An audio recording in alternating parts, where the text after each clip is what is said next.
안녕하세요 여러분. 국민혜택메이트입니다. 오늘은 조금 특별한 이야기를 들려드리려고 합니다. 혹시 여러분 이런 생각 해보신 적 있으신가요? 나는 아직 괜찮아. 연금도 나오고 집도 있고 건강하니까. 하지만 통계는 우리에게 다른 이야기를 하고 있습니다. 우리나라 65세 이상 어르신 중 40%가 빈곤 위험에 노출되어 있습니다. 연금을 받아도 생활비의 절반조차 충당하지 못하는 게 현실이에요. 더 무서운 건 이런 위기가 갑자기 찾아오는 게 아니라는 겁니다. 매일 조금씩 소리 없이 우리 곁으로 다가오고 있다는 거죠. 오늘은 노후를 버티는 게 아니라 지켜내는 삶을 위한 7가지 이야기를 준비했습니다. 끝까지 함께 해주시고요. 도움이 되셨다면 좋아요와 구독 부탁드립니다. 그럼 시작하겠습니다. 먼저 68세 박모씨 이야기부터 들려드릴게요. 박모씨는 명절 때마다 자식들 앞에서 이렇게 말씀하셨습니다. 걱정 마라, 아버지 연금 나온다. 45년 동안 성실하게 일했고 매달 연금 74만 원이 들어왔습니다. 적은 금액은 아니었죠. 처음엔 그렇게 생각했습니다. 하지만 실상은 달랐습니다. 어느 날 저녁 박모씨는 아내와 함께 식탁에 앉아 계산기를 두드렸습니다. 전기세, 수도세, 가스비, 통신비, 고정 지출만 45만 원. 병원은 한 달에 2번씩 가야 했습니다. 당뇨약, 혈압약, 병원비만 50만 원 넘게 나갔어요. 거기에 식비, 교통비, 생필품까지 합치니까요. 한 달에 최소 230만 원이 필요했습니다. 여보, 우리 저축 얼마 남았지? 아내가 조심스럽게 물었습니다. 통장을 확인한 박모씨는 한숨부터 나왔습니다. 퇴직금 8천만 원. 3년 전만 해도 든든했던 그 돈이 지금은 4천만 원밖에 남지 않았습니다. 이 속도면 2년도 못 버티겠어. 그날 밤 박모씨는 잠을 이루지 못했습니다. 평생 남한테 손 벌리지 않고 살아왔는데 70도 안 돼서 자식들 앞에 무릎을 꿇어야 하나? 그 생각에 가슴이 답답했습니다. 문제는 돈이 없는 게 아니었습니다. 돈이 언제 끝날지 모른다는 공포였습니다.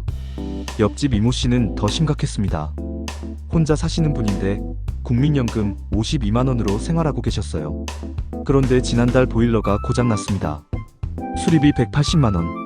이모씨는 결국 수리를 포기하고 전기장판 하나로 겨울을 버텼습니다. 새벽에 화장실 가려다가 어지러워서 넘어지신 적도 있었대요. 박모씨는 그 이야기를 듣고 등골이 서늘했습니다. 나도 언젠가 저렇게 되는 건가? 그날 이후 박모씨는 깨달았습니다. 중요한 건 통장에 얼마가 있느냐가 아니라 그 돈이 얼마나 오래 가느냐라는 걸요. 그리고 국민연금만으로는 절대 부족하다는 사실을요. 그렇다면 퇴직금은 어떻게 관리해야 할까요? 64세 최모씨의 경험담을 들어보시죠. 최모씨는 퇴직할 때 1억 2천만 원을 받았습니다. 생각보다 큰 금액이었죠. 하지만 기쁨보다 두려움이 앞섰습니다. 이 돈을 30년 동안 써야 한다고? 은행 직원은 정기예금을 권했습니다. 안전하다고요. 하지만 최모씨는 고민이 깊어졌습니다. 금리가 연 4%라고 해도 한 달 이자는 40만 원. 생활비엔 턱없이 부족했습니다. 그때 은퇴설계 상담사를 만났습니다. 상담사는 이렇게 말했습니다. 돈을 한 곳에 묵지 마세요. 시간별로 쪼개세요. 최모씨는 처음엔 이해가 안 됐습니다. 하지만 설명을 듣고 나니 눈이 번쩍 떠졌어요. 첫 번째 통장. 지금 당장 쓸 돈. 2년치 생활비 2,800만 원을 예금에 넣었습니다. 언제든 꺼낼 수 있게요. 두 번째 통장. 3년에서 7년 후에 쓸 돈. 4천만 원을 채권과 배당주에 투자했습니다. 매년 배당금이 나오니까 생활비 보탬이 되었어요. 세 번째 통장. 10년 이후를 위한 돈. 3천만 원을 해외 ETF와 달러 자산에 분산했습니다. 물가가 올라도 가치를 지킬 수 있도록요. 그리고 최모씨가 가장 잘한 선택. 바로 주택연금이었습니다. 살던 아파트를 담보로 맡기고 매달 95만 원을 받기 시작했어요. 집은 그대로 살면서 매달 현금이 들어오는 거죠. 이게 진짜 내 집을 지키는 방법이구나. 최모씨는 그제 안도했습니다. 이제 최모씨의 매달 수입은 이렇습니다. 국민연금 72만 원, 주택연금 95만 원, 배당금 25만 원, 총 192만 원. 완벽하진 않지만 최소한 끊기지 않는 흐름이 생겼습니다. 돈이 얼마 있냐가 아니라 매달 얼마나 들어오냐가 진짜 중요하더라고요. 최모씨는 지금 밤에 편히 주무십니다. 돈도 중요하지만 건강은 더 중요합니다. 78세 정모 씨의 사연을 들어보시죠. 정모 씨는 평생 건강하게 사셨습니다. 술, 담배 안 하시고 매일 아침 공원 산책도 하셨죠. 그런데 3년 전 어느 날이었습니다. 계단을 내려오시다가 발을 헛디뎠습니다. 그대로 굴러떨어지셨어요. 병원 응급실로 실려갔습니다. 진단 결과는 대퇴골 골절, 수술비 900만 원, 입원비 300만 원, 재활 치료비 600만 원, 총 1,800만 원이 나왔습니다. 정모 씨는 그 순간 머릿속이 하얘졌습니다. 퇴직 후 모아둔 저축이 3천만 원. 그중 절반 이상이 한순간에 날아간 겁니다. 이제 남은 돈으로 몇 년을 버티지? 병원 침대에 누워서 천장만 바라보셨습니다. 더 큰 문제는 퇴원 후였습니다. 재활 치료를 받아야 하는데 혼자서는 병원을 갈 수가 없었습니다. 아들이 직장을 쉬고 모셔다 드려야 했어요. 6개월 동안 아들은 회사에서 눈치를 받았고 정모 씨는 그게 너무 미안했습니다. 내가 건강했으면 이런 일은 없었을 텐데. 정모 씨는 그때 깨달았습니다. 건강은 돈으로 살 수 없지만 건강을 잃으면 돈이 다 사라진다는 걸요. 그 이후로 정모 씨는 달라지셨습니다. 재활을 마치고 나서 매일 스쿼트 20개를 하기 시작했습니다. 처음엔 5개도 힘들었지만 지금은 30개도 하십니다. 집안에서 벽을 짚고 한 발로 서는 연습도 하세요. 균형 감각을 키우기 위해서요. 그리고 매주 화요일, 목요일엔 복지관에서 운영하는 노인 체조교실에 가십니다. 내 몸이 튼튼해야 자식들한테 짐이 안 됩니다. 정모 씨는 지금도 말씀하십니다. 돈은 없으면 빌릴 수도 있어요. 하지만 건강은 빌릴 수도 되돌릴 수도 없습니다. 하루 10분 운동이 10년 후 내 삶을 지켜줍니다. 건강만큼이나 중요한 게 또 하나 있습니다. 바로 디지털 적응인데요. 73세의 김모 씨 이야기를 들어보시죠. 김모 씨는 스마트폰을 가지고 계셨지만 전화 받는 것 말곤 아무것도 못 하셨습니다. 문자는 겨우 읽을 수 있었지만 답장은 못 보내셨어요. 나이 먹으면 이런 거 몰라도 돼. 옛날 방식대로 살면 되지. 그렇게 생각하셨습니다. 그런데 작년 가을이었습니다. 동사무소에 기초연금 신청하러 갔어요. 공무원이 말했습니다. 어르신, 이제 온라인으로 하셔야 해요. 복지로 앱 깔아서 신청하시면 됩니다. 앱이 뭔데요? 스마트폰에서 하는 거예요. 김모 씨는 그 자리에서 얼어붙었습니다. 집으로 돌아오는 길 발걸음이 무거웠습니다. 세상이 나를 버렸구나. 그런 생각이 들었습니다. 하지만 김모 씨는 포기하지 않았습니다. 다음날 동네 주민센터에서 운영하는 어르신 스마트폰 교실에 등록하셨어요. 첫 수업날 강사가 물었습니다. 혹시 카카오톡 쓰시는 분 계세요? 15명 중 손든 사람은 단 2명. 김모 씨는 손도 못 들었습니다. 옆 사람이 속삭였습니다. 부끄러워하지 마세요. 우리 다 배우러 온 거예요. 일주일 후 김모 씨는 생애 처음으로 아들에게 카카오톡 메시지를 보냈습니다. 아들아, 잘 지내니? 띄어쓰기도 없고 물음표도 없었지만 그래도 보냈습니다. 30초 후 답장이 왔습니다. 아버지, 직접 하신 거예요? 대박! 김모 씨는 그 순간 눈물이 핑 돌았습니다. 단순히 문자를 보낸 게 아니었습니다. 세상과 다시 연결된 느낌이었습니다. 한개월 후엔 병원 예약도 앱으로 하셨어요. 새벽 6시에 병원 가서 줄 설 필요가 없어졌습니다. 2개월 후엔 정부 지원금 조회도 하셨습니다. 복지로 앱에서요. 놓칠 뻔했던 노인 일자리 사업 신청도 앱으로 하셨습니다. 무엇보다 가장 큰 선물은 손주와의 영상통화였습니다. 할아버지, 오늘 급식으로 떡볶이 먹었어요. 화면 너머로 웃는 손주를 보며 김모 씨는 행복했습니다. 모르는 게 부끄러운 게 아닙니다. 배우지 않는 게 손해입니다. 김모 씨는 지금도 말씀하십니다. 스마트폰 하나로 세상이 다시 열렸어요. 이번엔 조금 무거운 주제인데요. 가족 간의 대화가 얼마나 중요한지를 보여주는 70세 이모 씨 이야기입니다. 이모 씨는 작년에 평생 잊지 못할 일을 겪으셨습니다.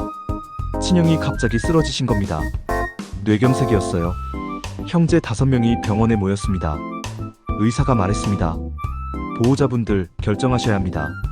수술하시겠습니까? 순간 침묵이 흘렀습니다. 장남이 말했습니다. 형님 뜻을 들어본 적 있어? 아무도 대답하지 못했습니다. 결국 수술은 했지만 형은 의식을 되찾지 못했습니다. 3개월 동안 중환자실에 계셨고 가족들은 매일 병원과 집을 오갔습니다. 간병비만 한 달에 300만 원. 형제들은 서로 눈치만 보다가 결국 다투기 시작했습니다. 형이 제일 많이 받았잖아. 형이 더 내야지. 나도 애들 대학 등록금 때문에 빚이 있어. 그럼 나보고 혼자 다 하라고? 결국 형은 4개월 만에 돌아가셨고 장례식장에서도 형제들은 싸웠습니다. 이모 씨는 그 모습을 보며 가슴이 찢어지는 것 같았습니다. 우리 가족도 언젠가 이렇게 되는 건가? 그날 밤 이모 씨는 결심했습니다. 다음 날 2명의 아들과 딸을 불러 모았습니다. 얘들아, 아빠가 나중에 아프면 어떻게 할 거니? 큰아들이 당황하며 말했습니다. 아버지, 왜 갑자기 그런 말씀을? 지금 안 하면 나중에 너희들끼리 싸운다. 이모 씨는 종이를 꺼내 들었습니다. 큰아들, 너는 병원 결정하고 의사 상담 맡아라. 딸, 너는 생활비 한 달에 50만 원만 보태라. 막내, 너는 주말마다 한 번씩 와서 말벗 해줘라. 삼남매는 처음엔 어색해했지만 이야기를 나누면서 표정이 밝아졌습니다. 아버지, 이렇게 정하니까 마음이 편해요. 이모 씨는 거기서 끝내지 않았습니다. 다음 주엔 공증 사무실에 가셨어요. 유언장을 작성했습니다. 재산 분배 비율도 정했고 연명 치료는 하지 말아달라는 의사도 남겼습니다. 말하지 않으면 갈등이 자라지만 미리 합의하면 평화가 옵니다. 이모 씨는 지금 마음이 편안합니다. 노후에 가장 위험한 게 뭘까요? 바로 고립입니다. 71세 조모 씨의 변화를 들어보시죠. 조모 씨는 남편을 3년 전에 떠나보냈습니다. 그 이후로 혼자 사셨어요. 처음엔 괜찮았습니다. 자유롭기도 했고요. 하지만 시간이 지나면서 고독이 찾아왔습니다. 아침에 눈을 떠도 인사할 사람이 없습니다. 저녁에 밥을 먹어도 대화할 사람이 없어요. 일주일 동안 한 마리라곤 마트 계산대에서 비닐봉투 주세요 한마디뿐. 그렇게 6개월이 지나자 조모 씨는 달라지기 시작했습니다. 밥맛이 없어졌습니다. 잠도 안 왔어요. TV를 켜놔도 귀에 들어오지 않았습니다. 우울증이었습니다. 그러던 어느 날 이웃 할머니가 찾아왔습니다. 조씨, 우리 동네에 새로 생긴 경로당 가보자. 밥도 주고 프로그램도 한대. 처음엔 거절하려 했습니다. 귀찮았거든요. 하지만 할머니가 손을 잡고 이끌었습니다. 경로당에 갔습니다. 20명 정도 되는 어르신들이 함께 밥을 먹고 계셨어요. 어서 오세요. 여기 앉으세요. 처음 보는 분들이 반갑게 맞아주셨습니다. 밥을 먹으면서 이런저런 이야기를 나눴습니다. 손주가 요즘 말을 안 들어서 속상해요. 우리 집 강아지가 말이야. 별것 아닌 이야기들이었지만 조모 씨는 그게 그렇게 좋을 수가 없었습니다. 웃음이 나왔습니다. 오랜만에요. 점심 후엔 함께 노래교실도 하고 윷놀이도 했습니다. 오후 3시 간호사가 와서 혈압도 재주었어요. 조씨, 혈압이 조금 높네요. 약 드시고 계세요? 네, 아침에 먹었어요. 그럼 다음 주에 다시 확인할게요. 조모 씨는 집으로 돌아오는 길이 가벼웠습니다. 내일 또 가야지. 그날 밤 오랜만에 푹 주무셨습니다. 이제 조모 씨는 매일 아침 경로당에 가십니다. 외로움이 사라졌습니다. 혼자 먹는 밥보다 함께 먹는 국 한 그릇이 더 따뜻합니다. 조모 씨는 지금도 말씀하십니다. 마지막으로 들려드릴 이야기는 76세 한모 씨의 변화입니다. 한모 씨는 늘 미루는 사람이었습니다. 건강검진? 내년에 받지 뭐. 은행 정리? 다음 달에 할게. 운동? 날씨 풀리면 시작해야지. 그런데 작년 봄이었습니다. 친구가 갑자기 쓰러졌습니다. 심근경색이었어요. 병원에 면회를 갔습니다. 친구가 산소 마스크를 쓴 채로 말했습니다. 한씨, 미리 준비할 걸 후회된다.